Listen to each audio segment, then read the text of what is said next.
L'École supérieure d'administration, d'économie, de journalisme et des métiers de l'audiovisuel ESAE offre de nouveaux challenges pour l'année universitaire 2023-2024. Étudiantes et étudiants, parents d'élèves nouveaux bacheliers, ESAE, c'est la garantie d'une formation de qualité à des conditions très avantageuses. À Gbedjromede, à Papa, à Boumekalavi et Parakou, inscrivez-vous en administration générale, administration du travail et de la sécurité sociale, trésor et finances publiques, impôts, diplomatie et relations internationales, journalisme et métiers de l'audiovisuel, gestion des marchés publics, planification et développement local, sciences économiques, sciences juridiques et toutes les filières des sciences de gestion. ESAE vous offre des bourses, demi-bourses et de réductions pour les premières inscriptions dans toutes ces filières. Waouh! En licence 1, 2 et 3 et en master, bénéficiez jusqu'à 50% de réduction sur tous nos sites. N'est-ce pas génial? Infoline. ESAE Gbedjromede, 3e rue à droite en quittant le carrefour Le Jador pour la BIBE Jéricho ou au plus 229 90 93 65 21 98 98 14 00 à Kpakpa au plus 229 52 88 33 33 à Boumekalavi au plus 229 52 88 44 44 Parakou au plus 229 52 46 12 12.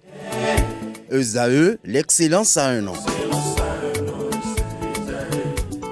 Amis sportifs, bonjour. La Coupe d'Afrique des Nations Cannes Côte d'Ivoire 2023 poursuit son petit bonhomme de chemin alors qu'il disputait la dernière rencontre de cette première journée de la phase de poule de la Cannes 2023 hier mercredi.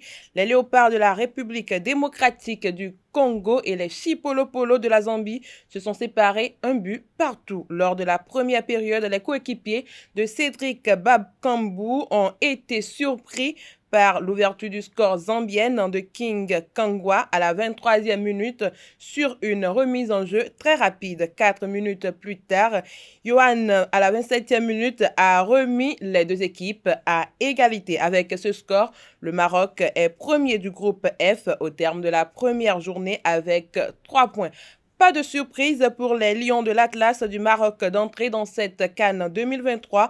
Le Maroc a bien battu la Tanzanie lors de son premier match hier mercredi contre la Tanzanie 3-0. Opposé à la Tanzanie, le Maroc entendait bien assumer son nouveau statut acquis au Qatar lors du Mondial 2022. Après le Sénégal, c'est le Maroc qui envoie un message fort d'entrée dans la plus belle des compétitions africaines. La Côte d'Ivoire et le Nigeria se livrent un choc grandeur nature ce jeudi 18 janvier 2024, ceci à l'occasion de la deuxième journée de la phase de groupe de la CAN 2023. Alors que la rencontre est programmée à 17h GMT, les portes du stade Alassane Ouattara d'Epembe s'ouvriront 5 heures plus tôt, soit à 12h GMT. L'objectif est de permettre aux supporters de réussir à se rendre au stade sans grande difficulté afin d'éviter notamment les gros embouteillages sur les rues principales donnant accès à cette enceinte de 60 000 places. Après avoir échoué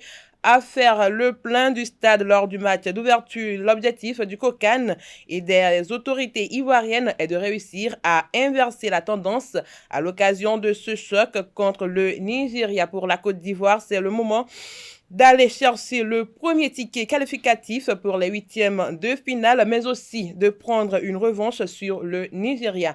Les Super Eagles avaient battu les éléphants en 2015 lors de la dernière confrontation. Quant aux Nigérians, c'est le moment plus que jamais de se remettre dans le bon sens en remportant une victoire après le nul 1-1 concédé devant la Guinée équatoriale. 2 jours après le coup d'envoi de la CAN Côte d'Ivoire 2023, une polémique autour de la billetterie crée un malaise chez les supporters. Noirs de colère contre les revendeurs de tickets face caméra, les supporters ivoiriens ont tenu à exprimer leur colère particulièrement après la rencontre d'ouverture entre la Côte d'Ivoire et la Guinée-Conakry. Joint par appel téléphonique de citoyens béninois, expose les faits. Cette histoire de tickets est la plaie de cette CAN. Ce n'est ni le COCAN ni les autorités ivoiriennes qui sont la cause, c'est au niveau de la CAF. La CAF a mis un système de billetterie en place qui fait que les gens qui sont sur place où il faut payer les tickets physiques, ils ont des codes qui les permettent d'imprimer 100 tickets. Et quand ils finissent d'imprimer les 100 tickets, ils sont obligés d'attendre encore un autre code de la CAF pour imprimer encore les tickets. Donc ça fait que la disponibilité des tickets est très très compromise. Il paraît que à la base, le ministre et maire de Bouaké avait demandé 5000 tickets. Donc, il a fait, quand il a fini de verser l'argent des 5000 tickets, donc il a demandé à ce qu'on lui fasse le point de la billetterie de Bouaké. Et en ce moment, il n'y avait que 10 000 tickets qui étaient déjà vendus concernant le match de l'Algérie contre l'Angola. Donc il a dit que s'il n'y a que 10 000 tickets qui sont vendus, donc il va prendre environ 20 000 tickets. Parce qu'on est dans un stade de 40 000 places, donc il va prendre environ 20 000 tickets. Et pour le match d'aujourd'hui, donc ils avaient fait un acompte de jusqu'à 40 millions. Donc il allait verser les 40 millions sur le compte de la CAF au trésor. Donc quand il a fini de verser, maintenant pour qu'on imprime les billets pour lui remettre, il y avait un problème. Parce qu'ils ont réussi à imprimer que 1000 billets, ils étaient déjà à 18 heures. Donc ils n'ont pas pu imprimer d'autres billets jusqu'à 3000 billets. Donc il les a dit que quoi? Comme ils savaient que moi j'ai déjà mon argent avec vous, donc ce que j'aimerais, c'est que avec l'accord des autorités du comité de sécurité et de la CAF, ils n'ont qu'à mettre un dispositif en place. Lui, il a déjà payé l'argent, donc on calcule le reste et puis on enlève ça dans ces 40 millions. Là, le reste, ils vont voir ce qu'ils vont faire dans le match contre le Burkina. Donc, il y avait des autorités de la CAF qui ont accepté avec les autorités de police qu'ils allaient mettre un système en place pour permettre aux gens quand même de rentrer tout et tout sans problème. Maintenant, quand ils ont commencé, il y a certaines autorités encore de la CAF qui sont venues dire que non, ça ne peut pas se faire parce qu'il y a des gens qui ont déjà payé tickets, il y a des tickets qui sont numérotés, ça va créer des problèmes, tout ça. Donc, que ce ne serait pas possible. Et puis, c'est des gens aussi, il y a des autorités de la CAF mais qui ne comprennent même pas le français. Donc, les gens qui étaient là comme représentants du ministre avaient un problème de communication, eux. Donc, c'est là ils ont dit que à partir de maintenant, tous ceux qui n'ont pas de ticket ne vont plus rentrer. Et en ce moment, il y avait déjà l'information qui était passée que c'était gratuit. Après, on dit qu'il y a 3000 tickets qui sont disponibles. Dans la partie, ils vont les distribuer. Donc, il y avait un désordre pas possible. Donc, après, ils avaient complètement bloqué. Donc, le système mis en place par le comité de sécurité pour contrôler les entrées et tout ça, le système était enrhumé, genre la chaîne ne marchait plus, tout. Donc il y avait du tohu-bohu, c'est-à-dire qu'entre ceux qui avaient ticket et ceux qui n'avaient pas ticket, on ne comprenait plus rien. Par rapport à la polémique des tickets, honnêtement, on n'a pas une idée claire de la politique de gestion des tickets pour cette CAN-là. Le comité de la billetterie de la CAF qui gère les tickets pour les matchs. Et pour chaque match, les deux équipes qui s'affrontent ont tous un pourcentage. Et le pays organisateur, le reste du pourcentage revient au pays organisateur. Si la CAF avait annoncé que, par exemple, pour ces matchs, il y a eu sold out, c'est que les stades devraient être normalement remplis. Mais qu'est-ce qu'on constate après? C'est qu'il y a des places vides. Par exemple, pour le match d'ouverture, il y a eu 38 000 personnes pour un stade de 60 000 places.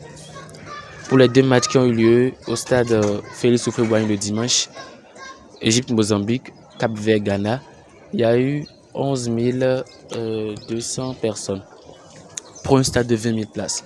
Ça peut se comprendre aussi quand on sait que les gens payent les tickets pour les revendre après cher.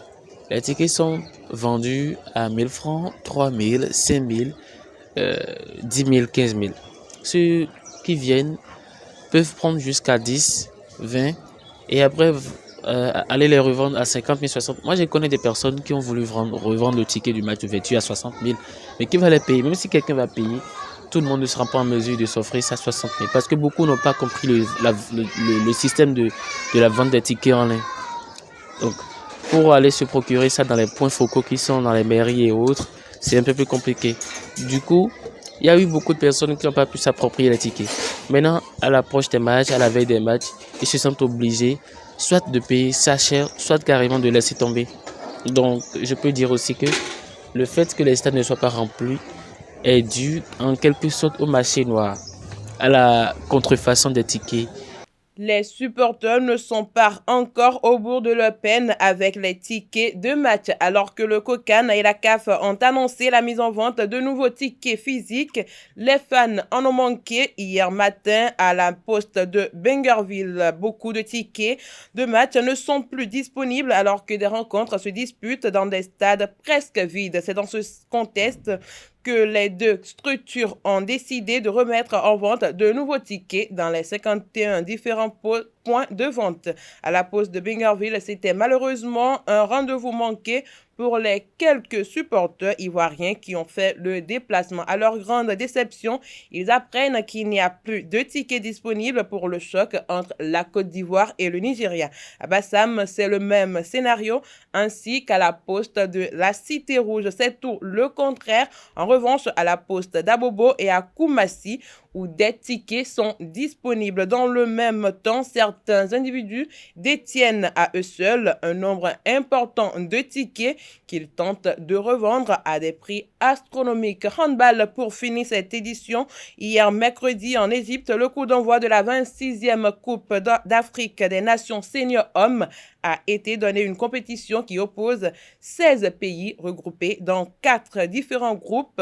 Pendant 10 jours, soit du 17 au 27 janvier 2024, se livreront une rude bataille. Le groupe A est composé du Cap-Vert, la révélation de l'édition dernière, la République démocratique du Congo, de la Zambie et du Rwanda. L'Égypte, pays hôte, va remettre son titre en jeu dans le groupe B qu'elle partage avec la Guinée, le Cameroun et le Congo. Aux côtés des rivaux historiques que sont le Maroc et l'Algérie, le Gabon et la Libye logent dans le groupe C, tandis que la Tunisie, l'Angola, le Nigeria et le Kenya forment le quartet du groupe D. Le Bénin, absent de la compétition pour n'avoir pas été qualifié, mais Jonas Bidé, en tant que délégué technique, représente bien évidemment le Bénin. MSC Bio est également présent pour cette 26e Coupe d'Afrique des Nations Senior Hommes Égypte 2024.